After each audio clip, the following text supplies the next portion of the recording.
নদিয়া জেলার ভারত বাংলাদেশ সীমান্তে বিএসএফের একটি বড় অভিযানে কোটি টাকার সোনা সহ ধরা পড়ল এক পাচারকারী। শুক্রবার সকালে কৃষ্ণগঞ্জের গেদে সীমান্ত চৌকি এলাকায় এই চাঞ্চল্যকর ঘটনাটি ঘটে।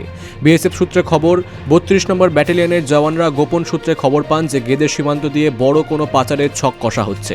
সেই মোতাবেক সকাল ৯টা ১৫ নাগাদ আন্তর্জাতিক সীমান্ত বেড়ার কাছে উত্তরপাড়া গেদে গ্রামে তল্লাশি শুরু হয়। কর্তব্যরত জওয়ানরা এক সন্দেহভাজন ব্যক্তিকে ঘোরাফেরা করতে দেখে তাকে থামার নির্দেশ দেন। বিএসএফকে দেখে ওই ব্যক্তি পালানোর চেষ্টা করলে জওয়ানরা ধাওয়া করে তাকে ধরে ফেলেন। ধৃত ব্যক্তির দেহ তল্লাশি করে ৭০০ গ্রাম ওজনের ৬টি সোনার বিস্কুট উদ্ধার করা হয়, যার বর্তমান বাজার মূল্য প্রায় ১ কোটি টাকা।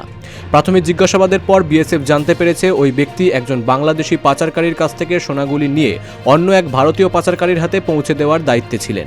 বর্তমানে ধৃত পাচারকারী ও উদ্ধারকৃত সোনা পরবর্তী আইনি প্রক্রিয়ার জন্য সংশ্লিষ্ট শুল্ক দফতরের হাতে তুলে দেওয়া হয়েছে।